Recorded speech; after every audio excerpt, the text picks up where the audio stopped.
Jess, thank you very, very much. Page 908, and please keep that open. Well, let me just ask you one question as we start. How do other people see you? How do other people see you? Most of us are not very good at answering that kind of question. What kind of colleague do you think you are? What kind of husband or boyfriend do you think you are? What kind of student are you? What kind of student housemate are you? Are you able to see yourself from the other person's point of view? Not many people can do that. Can you understand why a wife might feel bad about the way you peel bits off your toenails and eat them, when to you that feels completely fine? Can you see it from her side or not? I love the stories almost every day in the papers, the stories about the angry neighbours. I have no idea why they're so upset about my hedge, even though it's bigger than their house. That one went with, that's David in Plymouth, went with a photo. So you got kind of house, hedge, kind of just in the way. And he has no idea why they're upset. But if we got in your colleagues and your other half and your housemates, and we asked them up here, and we got them to speak about you, how do they see you? And would you be surprised? Are you lovable rogue, or are you pain in the neck? And we're particularly bad at seeing ourselves from God's point of view. So you ask most people in the UK, what sort of person are you? Or how do you think God sees you, which is the same question. And most of them talk about what a decent bloke I am. Yeah, I do a few things wrong, but I do lots of good things. They balance out. I'm more good than bad. The book of Hosea is asking God to come in here, giving him a microphone, and asking him what kind of people we are from his point of view. And 2,750 years ago, he picked a prophet called Hosea and said, Hosea, I'm going to choose you a wife that reminds me of my people Israel. And most of us would think, lucky Hosea. Oh, that's going to be good, isn't it? A girl that reminds God of his chosen people. So pop star, actress, somebody special. I don't know, was the time for Hosea to discuss this with his mates? So Jonathan the farmer says, I think she'll be the sort of pure and beautiful type. Long hair, wonderful smile. That is what it's like for God to wake up with Israel.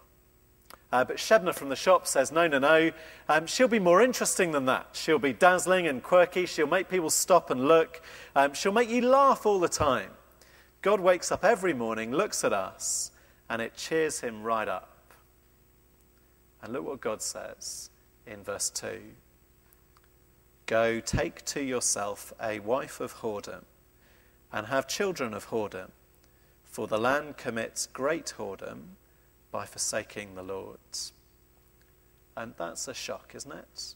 Maybe it's just simply a shock to hear those words said in a church. But that is the big idea in our 7 weeks in Hosea. Our point 1, being God of Israel is like being married to a whore. And I guess that's not what Hosea was expecting. It's very, very shocking, isn't it? It's so shocking, actually, that most Bible commentators down the years just have not been able to believe that's what the Bible actually says. God couldn't want his prophet to really, truly go and marry a prostitute, surely. But the command is very matter of fact. And what happens in verse 3 is told entirely like history. If it makes you feel better, she may not actually be working yet as a prostitute. She may just be her community's most famous, most promiscuous person, which isn't actually that much better. And actually the prostitution's definitely there by chapter 2 and chapter 3. And Hosea cannot say then that he wasn't warned. It's really, really shocking. And all the reasons why a prophet shouldn't marry a prostitute are exactly the point. He's not going to enjoy this marriage. And God doesn't enjoy being married to Israel all that much either. That's the point. So I think this is Hosea telling us about his only wedding day, and his real children. This is Hosea's family and how it went. God asked Hosea to live out what it feels like for him to be God. To be God of Israel is like being married to a whore. So Hosea's dad, whose name is Beeri, which is a good name, verse 1, much against his better judgment, he goes down the road to see a man called Diblaim, verse 3, and he says, I'd like to arrange a wedding. And Diblaim falls off his bench laughing. Your son wants to marry my Gomer? That crazy fool. If he's taken her fancy, all he's got to do is be human after happy hour on Friday nights. And Beeri goes red and stumbles and says, no, really, this is what we want. We want a wedding. And Diblaim thinks he understands. He said, have they already, is she pregnant again? Is she blackmailing him? Look, it's happened so often that we have a kind of system for this now. Me and my wife, we bring up the children, and the father pays a lump sum up front, and we don't say any more about it. So if you just want to arrange that, it'll all be, no, Mr. Diblaim, nothing like that. My Hosea is a good boy, but God has told him to marry Gomer. The car, the service, the cake, the honeymoon, the promises to be together forever. But Mr. Beeri, she's my daughter. I guess I love her more than anyone else. And I've no idea where we went wrong, but let me tell you, she is not capable of keeping those promises. She cannot make your son happy. Go take to yourself a wife of whoredom and have children of whoredom. And children of whoredom there, that probably means adopt all the other kids by all the other men. Though it also means get ready every time she has a baby from now on, because you'll need to play Guess the Daddy. It's still a shocking thing, isn't it? Surveys show that Britain is the most promiscuous Western nation, but still, even here in London, this story would shock, wouldn't it? Going to seek out a marriage like that. And just imagine what this meant in their culture, where a girl without her virginity was thought to be unmarriageable. And the towns of northern Israel are not big places. Certainly not big enough so that Hosea can invite people to his wedding who don't know Gomer. You know, as in, this is my new bride. Yes, she's from out of town. You certainly don't know her from work. He marries a whore so that he can tell people how God feels when he wakes up with Israel. And that's the big idea in this book. And we're just going to introduce it today and then work through it over the next few weeks. Let me help you imagine how they would have felt about this. So they knew that they were not entirely faithful to God, I think. So that's what God says in verse 2. They forsake the Lord's. They knew that there was a temple in Jerusalem that they didn't go to because that was in a different kingdom. They knew that that was the Lord's temple. They knew that he wasn't entirely pleased with these 2 golden calves that they had that was taking over that place. It's hard to miss in the story of the Ten Commandments that golden calves are bad. And they also knew that kind of all the Baals they had and the temples on every top of every hill and pillars by every tree, they knew that God didn't like that. But they assumed actually God was kind of all right with it. God must be big enough somehow to be okay with all that. And to know why they thought that, you need to know a bit of the background of northern Israel. So Hosea lives in northern Israel, and you need to know that life in northern Israel, when Hosea is writing, is good, or when Hosea begins to write. So put down 2 Kings 14 on the notes if you want to check this later. But verse 1 tells you where he is when he begins his prophecies, and it names 2 very big kings, Uzziah or Amaziah of Judah, and Jeroboam the second of Israel. We are 200 years since King Solomon died, and his empire split in 2. We have these 2 kingdoms, and if there's no doubt whatsoever which one of those 2 you'd rather live in. So Uzziah, he is king of 1.5 tribes, and Jeroboam is king of 10. And just in case you're not good at maths and you're not sure which one that makes stronger, their daddies went to war to prove it. Their daddies went to war. We have the War of the Roses. In England, they had the War of the Weedy Thistle, because that is what the Israelites said when Judah challenged them to a fight. They said, really? We're like a tree, and you are like a weedy thistle in a field. If you come and have a war with us, we will step on you. But they did, and Israel stepped on them. They fought. Israel defeated them. Judah ran away. Jeroboam's dad came to Jerusalem and knocked a 180-metre hole in the wall. And then he emptied out all of the gold and the silver from the treasury in the temple, and he took home a load of hostages who grew up bowing and scraping to Jeroboam at home. That's part of it. But also, Jeroboam is no slouch either. So in medieval England, to be a good king, all you want to do is, there's one thing you have to do to be a good king, and that's beat the French. Okay, that's all you have to do. Beat the French at least once, ideally conquer Paris, and then you're a good English king. In 8th century Israel, you have to conquer or beat the Syrians. They're a big country, big army, capital in Damascus. It's sadly, isn't it, that I don't have to tell anyone where that is. Sadly, that our news has been, again, full of anger and violence from the same part of the world recently. But in ancient Israel, they were even more worried about Damascus than we are today, because Damascus is the near neighbour, and ever since Solomon, they have been eating away at the northern border of Israel, slowly making Israel Syrian, until, Jeroboam. Jeroboam, he pushes that border back beyond Damascus and beyond. You look at the maps, and he has doubled his kingdom. Jeroboam is very successful. He beats Syria forever. We are a nation that is going places. The money is flowing in. We know about their silver and their gold, their oil and their wine, and their beds made of ivory. I assume that is a major poaching offence today to have one of those. They had beds made of ivory. And all of that makes them think that God must be fine with them. Things are going really well. We're indestructible. God must be happy. Look how rich we are. But they have no sense at all of what they look like from God's point of view. It is just like the kind of flatmates who has no idea that everybody else knows exactly how much washing up they do. God even says in chapter 7, they do not consider that I remember all their evil. They just think God must not be able to see or not care.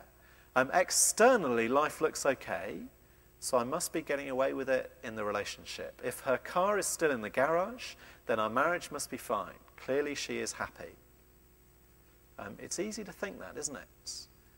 And not consider that your spouse might remember, might see what you're really like. And what God says Israel really is like is unfaithful, like a whore. All those gods in all those different places, worshipping all kind of things. And God says, you're a whore.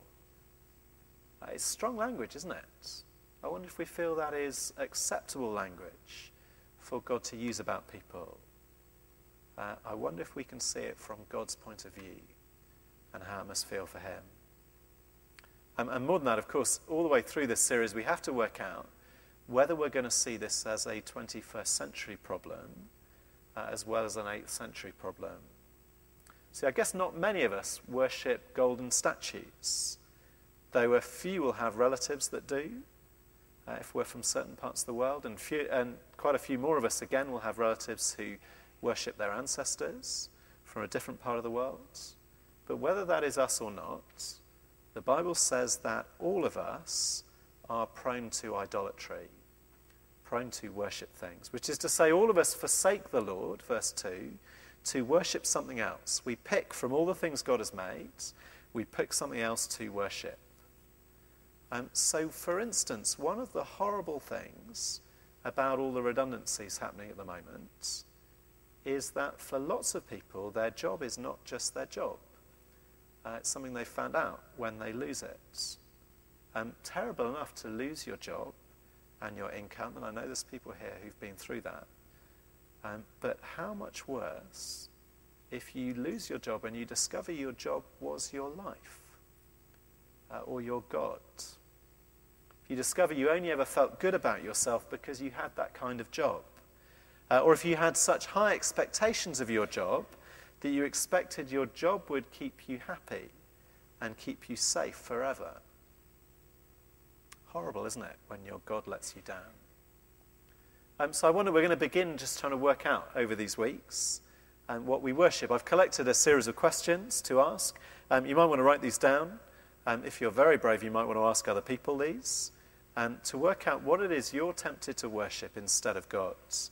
Very often people talk about that being their money or their pleasure, their success, their family, their brilliance, those kind of things being their gods. And every single one of those things is a good thing. Good things made by God, made by us, into God things. If you worship them, not the one who made them. So here's one question. What is it that you could not live without? What is it you could not live without? So, for example, if I could be unhappy and lonely and hated as long as I am rich, if I could cope with being unhappy and lonely and hated as long as I'm rich, then chances are money is my gods.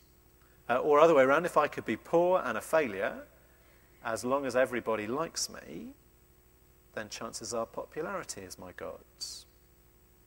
Or another question, what if you had to choose between God and something? So what if you had to choose between staying popular and following God's? Those are the times when you find out which one is your God's. Or another question, what is it that reassures me? When life is really, really bad, where do I go for reassurance? I'm still okay? Am I because I got those A-levels, or because I'm with her, or whatever it is? Tells you where your God is. What is it that you think will keep you safe? What is it that gives your life its meaning? What do you get really angry about if somebody threatens it? What is it that occupies that ultimate space in the universe for you? What is there in the God space? See, following those things, living for those things, is forsaking your true God, is unfaithfulness, is promiscuity, is whoredom. How did Hosea feel, do you think, when Gomer slipped out at night to go and visit a boyfriend? What did he feel when he came home a bit early and heard her letting her other men out by the back door? How did it feel when he realized she wasn't just sleeping with other people, she was being paid for it? So we'll see in future weeks the parallel is closer than we'd care to admit. I worship success or popularity or achievement because I expect to be paid. I expect those things to do something for me. And that is saying something about how I feel about the God I'm in relationship with. And if you want to know God's point of view, you look at Mr. and Mrs. Hosea and Gomer. Being the God of Israel is like being married to a whore. And that is not something that can go on forever. So God tells Hosea to call the children the kind of things you'd normally put in the divorce papers. So point 2, and this is a relationship with no future. And there are 3 children. They get 3 names, and none of the names are happy. This is a very sad family, making a very important point about what's going to happen to Israel. So son number 1, he's the only one, by the way, we're told is definitely Hosea's. Verse 3, bore him a son. He gets called Jezreel, which maybe sounds like a kind of nice name. But you'd only say that if you didn't know any of Israel's recent history. To call your son Jezreel is a bit like calling your son Srebrenica after the massacre in 1995. Or more politically, actually, this is like somebody in the Russian church 50 years ago, maybe, calling their child after the place where they killed the Tsar and his children. Have you met my little boy, Yekaterinburg? What point am I making? Jezreel is where the king's great-grandfather Jehu killed the entire previous royal family. Verse 4, call his name Jezreel, for in just a little while I will punish the house of Jehu for the blood of Jezreel. I should say, just as a pause there, if we didn't have verse 2, we'd be quite puzzled by that, I think. Because Jehu did that because God told him to. God commanded Jehu, go and get rid of that royal family and all of their Baal worship that they do. So why would God now punish them for something that he'd commanded? I think part of the answer is verse 2. Another part of the answer may be that Jehu kind of over-exceeded what he was meant to do. There's a place in Isaiah 10 where the Assyrians are in exactly the same position. God commands them to attack and destroy Israel, and that is what God told them to do. But actually they do it in such a way, they go so far over the top and they enjoy it so much, and they say, we're doing this because we're stronger than God, that God ends up saying, even though I told you to do that, I'm going to punish you for it. So it might be that with Jehu. But more than that, I think, is even though he dealt with Baal and he dealt with Ahab, who had been king, and his family, he kept the golden calf worship going. He kept the nation in idolatry. And by the time his great-grandson's day comes around, Baal is back in a big way. So call your boy Jezreel, because there's going to be a massacre. First, verse 4 of the house of Jehu, and then also I will put an end to the kingdom of the house of Israel. And ironically, verse 5, the place that's going to happen, the place we will snap your war bow, is going to be the valley of Jezreel. Now, something quite important there, the reason I put the dates on the top, is because the way prophecy works, I think, is they predict kind of small, soon-to-come true events, so that once that one has come true, you know that the bigger ones are true, and the bigger ones after that. Because when Hosea first said this at the baby naming party, it must have sounded absolutely absurd, dangerous, to call your child Jezreel. Because Jeroboam II is the strongest king in years. The house of Jehu is cemented in power, and since he has conquered Syria, Jezreel is miles and miles and miles and miles away from the nearest enemy. But when Jeroboam died, do you know how long his son lasted? 6 months. 6 months before Jeroboam's son had been killed by someone called Shallum, and that was the end of Jehu's house. First bit of verse 4 comes true almost straight away. And then after Jeroboam, there are 6 kings of Israel in total before the end. And those 6 kings only take 30 years because they're such a pathetic crowd and they keep killing each other. There's only one of them who dies in his bed and passes the kingdom on to his son. And actually they spend their whole time scrabbling out what's left of their kingdom in the shadow of a massive, huge imperial power coming at them from the north. Do you know why Jeroboam managed to conquer Syria? It wasn't because he was very good at fighting, it's because Assyria had just kicked them in the head from the other side. And then after a period of years kept going down into Jezreel and on to Samaria.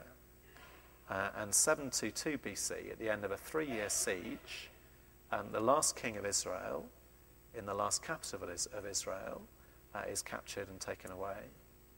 And we know Hosea lived to see it because in verse 1 he tells you which kings of Judah he lived into. And the last one, Hezekiah, wasn't king yet until after Samaria had been destroyed. How do you think Hosea felt as a dad, naming his son when he knows the child probably won't live through the destruction? Did Jezreel make it? How about the girl, No Mercy? Did she make it? Because God leaves us in no doubt what is going to happen to Israel because of their unfaithfulness. God is going to divorce them, effectively. That's what the 2 next names come. The daughter is called No Mercy, and the son is called Not My People. Those are divorce names. I'm going to stop forgiving you, and I'm going to say you're not my people anymore. And worst of all, end of verse 9, I am not your God anymore. And these are divorce papers.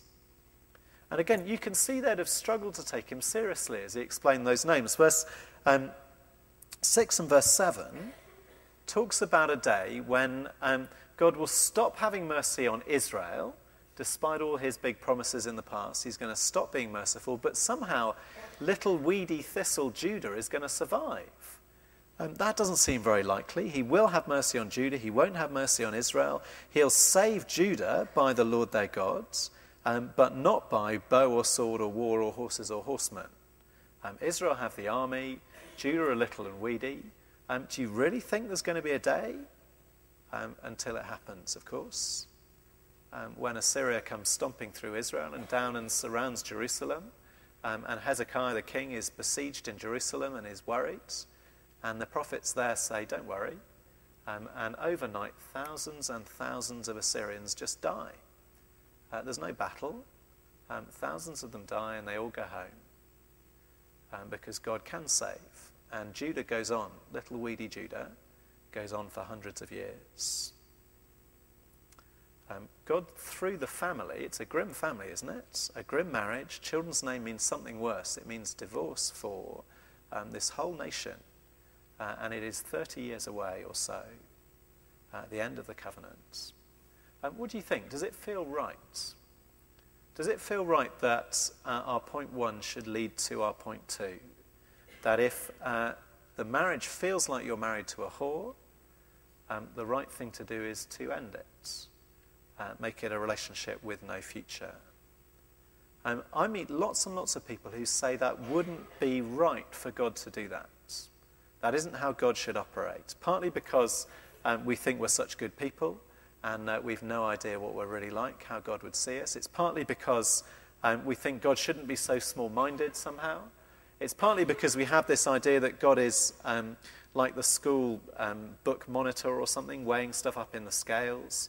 And he's really happy when we do something good, and that'll weigh out things that we do that are bad. It's partly, I think, because we take from the Bible the metaphor for the relationship we most like, which is that God is our Father and deals with people like we were their children. And we just translate that any way we want to how we think that works. So when your kids mess around and do things wrong, like they kick over a chair or they knock over a glass, you pretend to be cross, don't you? Because you want them to learn not to do it, but really it doesn't matter. And, you know, the parent's job is to kind of shake them up and put them back on their feet and it'll all be okay. Surely God's big enough for us just all to be okay, which, to be honest, doesn't understand Middle Eastern 8th century families very well, and fathers, but actually it's only one of the metaphors of what God's relationship with us is like. You've got king and judge, as well, and you've also got husbands. And actually, we wouldn't, in our normal lives, think of unfaithfulness in the way that we normally think about it with God. We don't, just happily be unfaithful to each other and assume it doesn't matter. We don't react when people are unfaithful to us as if it was all okay. Just Valentine's Day on Tuesday, let's just see if we could run that. So imagine I go home on Valentine's Day to Claire and say, let me just give you an update on our relationship and how it's been going this week. Do you know, this week I have been more faithful than my friend Bill. Is that okay? And yet we do that with God all the time, don't we? I'm a better person than them. Well, hey, more faithful than them. I've slept around less than them this week. You should be really pleased. Or maybe we put a number on it. Do you know, I've been almost 50% faithful this week. If you count the numbers, actually it doesn't work with a week, does it? Because there's 7, so that would be hard to do. But, if you count the number of evenings, basically 50% of the time I'm not sleeping with somebody else. Is that good? And here are some flowers. Is not how we normally think a relationship should work. I think as you watch Hosea's churning emotions, you have to say God is right. If this is the way Israel behaves in the relationship, then God is right to say the marriage is over. But as soon as we've got there, verse 10 kicks in with the total opposite. A kind of sudden flip. You need to get used to that in Hosea, by the way, if you're going to stick with us for 7 weeks. Hosea will just flick in and out with almost no kind of introduction and break. He's told us just how awful things are, and then suddenly there's some good news. And I think that is deliberate. I think it is the churning emotions in Hosea's life. He's in love with somebody who keeps being unfaithful. And emotionally, that keeps flicking him in and out. Because point 3 is that yet there still there will be mercy. Astonishing thing to say. So it is total reversal. We haven't got time to draw it all out, but you get the 3 children again in a different order, and each time it is the opposite. So 1 verse 9 is the end of the great covenant with Abraham. I will not be your God.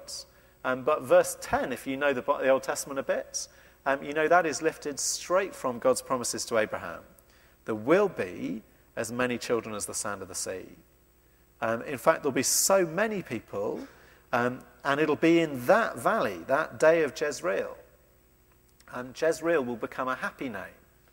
And we'll say, oh, you called Jezreel? That's brilliant, because that reminds me, God had us back. God married us again and made us his people again. Even verse 11, that's where God took the children of Judah and the children of Israel and made them one nation again. That hasn't happened for 200 years, as Hosea is speaking. Give them one head, one king, and put them back in the land. And the two other children, the boy and the girl, will say to the one that we said, no mercy, you can rename her. Call her, you've received mercy. That'll be a better name once God has this nation back. And the one that we called not my people, well, why not call them my people? That will be a better name then. It is the complete reversal, complete standing on its head, total end of the divorce. And I think we are meant to be a bit puzzled by that. Again, imagine if you were the counsellor and Hosea and Gomer came in for some marriage guidance counselling and you've been trying to do your best for this couple, but you're not that kind of confident with how it's going to go. You've asked questions like, well, when do you think the unfaithfulness began? And Hosea says, well, to be honest, I'm pretty sure it was on the wedding night because I woke up and there was this other guy. And on it goes. And you think, well, this is just, there's no way this couple have a future. There is no way. Even with the kind of biggest generosity and the most whatever, there is no way they have a future. And then as they're leaving, Hosea turns around and says, well, I really hope that you'll come to our moving back in together party. Will you come? It'd be lovely if you would. And what we're going to do, we're going to redo the marriage vows. We're going to go back to the church where we got married, and we'd really like you to be there. And just out the corner of your eye, you can see Gomer flirting with the security guard. And you think, what? How is that going to happen? Why do you think this sort of good news thing is ever going to happen? I think to understand Hosea properly, we need to feel that kind of shock that this relationship could ever get back together.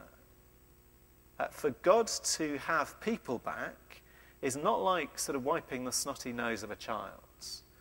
My son has been a little bit naughty, hasn't he? Let's wipe his nose and put him back on his feet. It is for God to have back the prostitutes. Just think what would have to be mended in both people to get that sort of relationship back together. What they'd each have to forget, what they'd each have to agree to trust each other on, how they'd have to change their behaviour, what she'd have to become for that marriage to work again. But that is the Christian hope. That is the gospel, isn't it? And do you think God really should have them back? No. No, but that is the gospel. In 1 Peter 2 and in Romans 9, that Paul and Peter go to these verses, you were not my people, to talk about what has happened to us if we're Christians. You were not my people, but now you are my people. And you thought it was about some kind of David Cameron citizenship exam. It's about marrying the prostitutes, putting the family back together. Do you feel the shock that there's even anything positive to say? Like, you shouldn't really believe the gospel, let alone take the gospel for granted. It is that surprising. Let me finish with two suggested prayers, two suggested simple prayers to pray. This is a very stupid little story. I remember being told it when I was 10. I assume it is not true, but there you go. The story is of a wandering preacher in some backward, rustic corner in colonial days. He's in Canada somewhere, or Australia or Scotland, somewhere like that. And he's wandering around, and he comes to a little tiny church where he meets someone who they've never been to church before. They've never met a preacher before. They don't know what they're doing. And they say, teach me to pray. And he says, okay, five words, because you got 5 fingers. Here you go. You ready? Dear Lord, show me myself. So right, dear Lord, show me myself. Right, I can do that. Every day I'll pray that. Fine. And he's off over the mountains and comes back months later. And the person isn't in church and eventually tracks them down and they look entirely different. I'm totally crushed. I just had no idea. I had no idea what I was like. I've been seeing myself, and it's horrible. I keep letting God down. I keep doing things I don't want to do. I'm terrible to my family. It's put me right off praying, to be honest. I've stopped, and I don't want to go to church anymore. How could I do that? And in the story, the guy says, well, can I teach you another prayer? 5 words. Dear Lord, show me yourself. Dear Lord, show me yourself. Because actually there is the gospel. To know yourself, to know what you're like, is to see yourself in this sort of marriage. But to know what God is like is to know he's the one, amazingly, who will have you back and want to be married and make it right again. Let me stop there. Let's pray.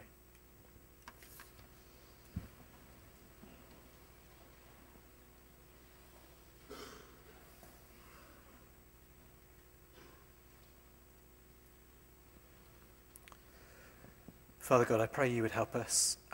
Please use this book of Hosea. Help us to know ourselves and to know you. Help us not to hide behind our defences and the way we'd love to see ourselves, but that we would see what we really are in our sin, but also that we'd see what you are, the amazing God who sends the Lord Jesus so that you could be restored with us. You could put the relationship back together. You could marry us again. Lord, please would we be amazed at the gospel and love you. In Jesus' name, amen.